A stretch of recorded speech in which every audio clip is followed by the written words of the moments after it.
Starmer visit to Brussels could lead to an overhaul of a Brexit deal. We're going to read into this more from The Guardian, you guys. Let's go.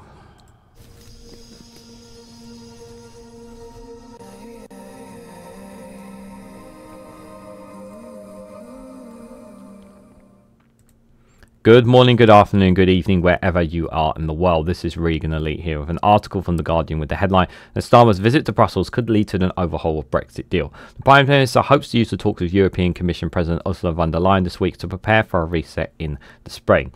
Guys, while you're here, make sure you hit the like button and share this across social media so others are notified of this video. So there's a couple of caveats here with this headline, obviously, that we need to address right away before we even just dive into the first thoughts. So obviously, it's ridiculous to claim that the Brexit deal is going to get overhauled in talks that would take place on Wednesday this week. It's ridiculous to make that claim. But what I think The Guardian are trying to imply with their misinterpreted or misleading headline, whichever you want to call them down in the comments below, is that they're trying to portray that this could be the start of an overhaul of a potential Brexit deal in the long term. Now, in the article, as we'll read into, obviously, one of the key things that the Brussels are trying to push more is the youth mobility scheme, which this Labour government is not keen on pushing on. They're not keen on having it in any way, shape, or form, even though it would be extremely beneficial to the UK's economy. It would be massively beneficial to our next generation of the future. It would be massively beneficial. However, people see this as the problem is that it would be interpreted as giving freedom of movement, even though it's not technically freedom of movement because it's a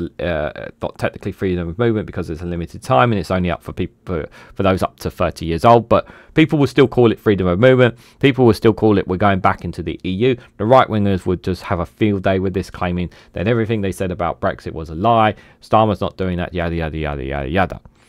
But this has apparently been something that The Guardian keeps coming up and claiming this is something that the EU wants. However, that's not what other outlets are stating here. So I guess the question is, why is the Guardian consistently pushing this? Why is the Guardian pushing this narrative? Because for those especially who are coming, I'm hearing from Europe and some of the outlets that they're saying something different. So why is the Guardian doing this? It does come across a bit like, and I do have to stress, I have to say a bit, almost like they're trying to propaganda the push and the need for the UK to push into this direction. I'm all for obviously having better relationships and closer ties with the European Union, and we need to do so because guess what? They're our biggest trading partners. Despite the red tape that's been put up as a result of Brexit, we need them. We need them more than they need us. That's the absolute reality. We need to incorporate the rest of the TCA agreement as well that we agreed when Boris Johnson signed the deal as well. Even though it would harm our economy, we do need to implement it at some point. But we also need to find a way to grow the economy, as Keir Starmer and the Labour government keeps bashing on about. And well, if they want to do it, they need to start working more closely with our European counterparts. And this picture here of Keir Starmer and Ursula von der Leyen was at the UN meeting. I believe it was last weekend, last Saturday weekend, when European leaders came together. It was the first time actually that they've had a brief discussion at the UN General Assembly in September. So it was obviously it will be something of interest, that is for sure. But we'll have to wait and see what comes of this. But I will also say about this story to please take it with a pinch of salt.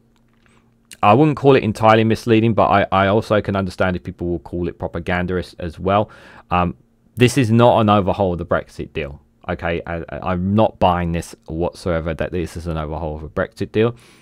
This is one of two things.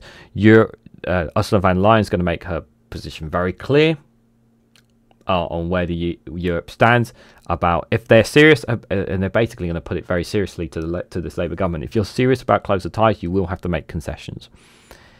And the question is, what concessions is Keir Starmer going to make to get better relationships with the EU. And it's not often that we're going to have this opportunity as well. So he really needs to make sure he does not squander this opportunity.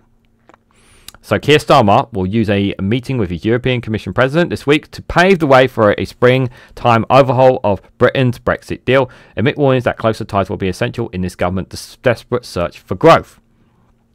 The Prime Minister will meet Ursula von der Leyen in Brussels on Wednesday. However, it comes with Home Secretary Yvette Cooper still vehemently opposed to an agreement that would allow young people to move more freely between Europe and the UK, a measure that EU diplomats regard as key to unlocking more serious talks in the spring. The EU's ambassador to the UK, Pedro Serrano, recently appeared to put forward a relatively narrow youth mobility scheme that would allow young Europeans to spend a gap year in Britain more easily and vice versa. A more comprehensive deal was rejected out of hand by Starmer, leaving officials in Brussels unsure about how serious the UK really is about beefing up its EU links. Now, first and foremost, like, just because an EU ambassador is stating that does not mean that's what the position of the European Union and its states are saying. Let's be very, very clear about this. Many of the states are very unhappy with the UK and the way the UK went out. Many of them are. It's not all nice and rosy whatsoever, and this is just from one ambassador here. So let's be very, very clear that this push to try and like make some kind of tweaking the youth mobility scheme to appease Britain, even though it has been rejected quite a few times already, I don't see that as a changing gap there. So let's just put that. I just want to put that on record there. So the talks this week are seen as paving the way for the UK-EU summit next spring. Further discussions are expected to run through the autumn to prepare for a summit, although sources said it was too early to discuss outcomes. The summit would be that between Starmer and the heads of the main EU institutions, Ursula von der Leyen, and the incoming European Council, European incoming Council President Antonio Costa. Now, whether the UK engages in any kind of agreement for the under-30s is shaping up as an early test for how serious Starmer is about the proposed reset of relations. It would be, for me, like, this is why I'm very conscious about what The Guardian is saying here, because, like, they've kept saying no, no, no publicly. And are they going to do a U-turn like that?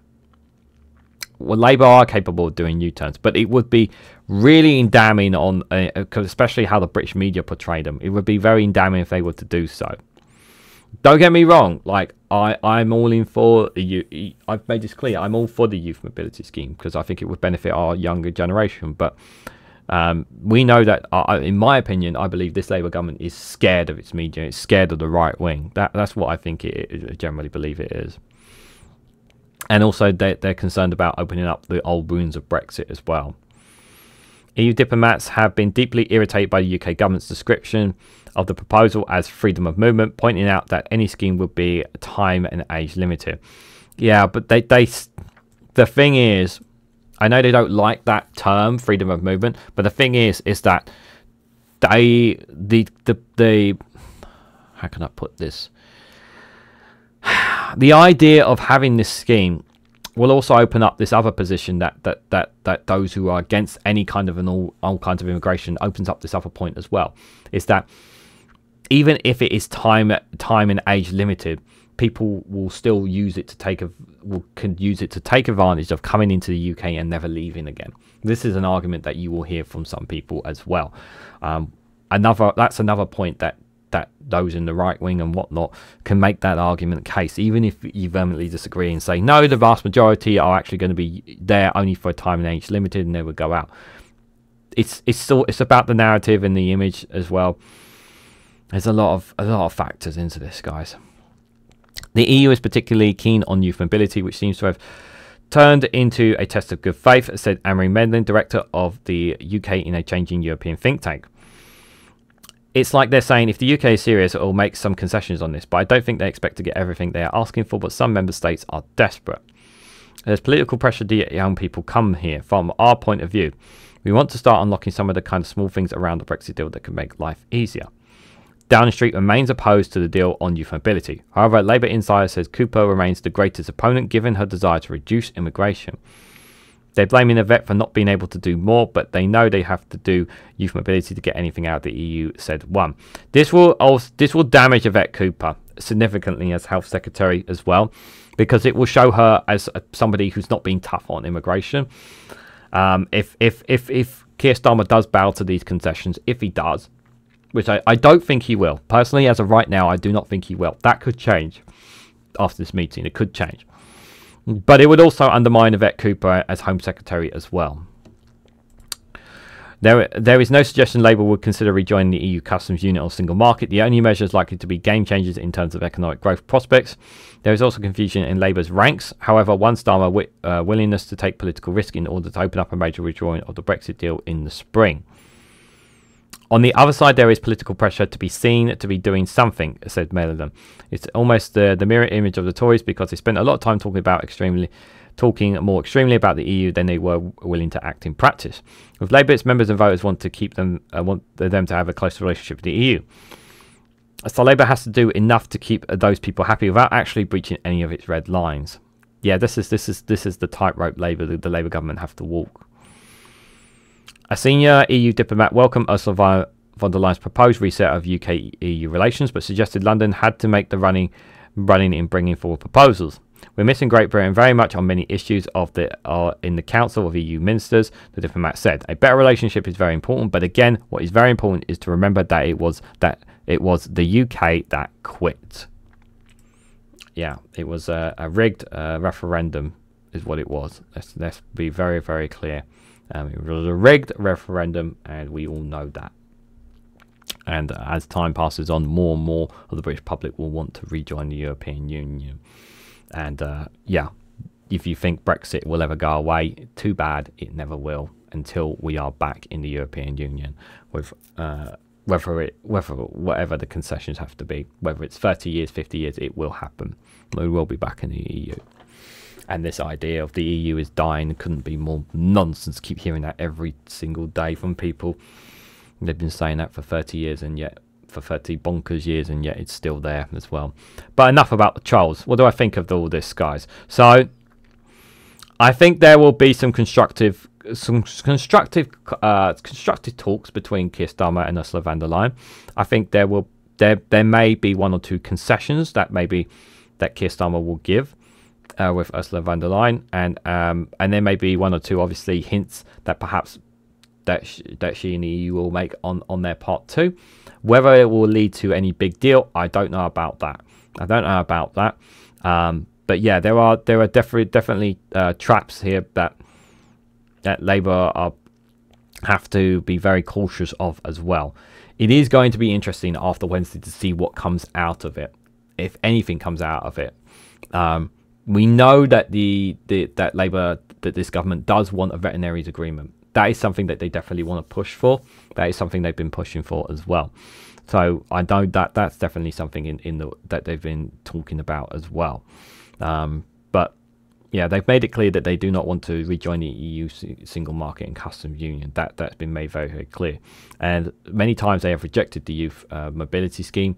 But whether they will U-turn on it is a question as well.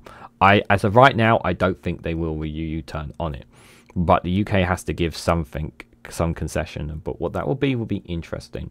But at the same time as well, like I said, this one, do take it with a pinch of salt about this. That it could lead to an overhaul of the Brexit deal. Just take it with a big pinch of salt is what I will say from this. But what do you guys make of this story at all? What do you guys make of Starmer's visit to Brussels? What do you think would come out of it? Do you think there would be some concessions from the UK government? Do you think there'll be some concessions from the EU? Do you think it will just be constructive talks and that's about it? Do you think this could lead to a veterinaries deal that the British government wants? Let me know your thoughts and more about all these down in the comments section below. If you found this video interesting, please hit the like button. We greatly appreciate. Share it across social media so others are notified of this video. If you haven't subscribed already, please consider subscribing because it really does help support the channel. And if you want to go one step further financially support me and the work that I do here, you can do so by becoming a YouTube member for just 99p, or join me on Rumble or Patreon for exclusive content on those platforms. So thank you all so much for watching, and I hope to catch you all very, very soon.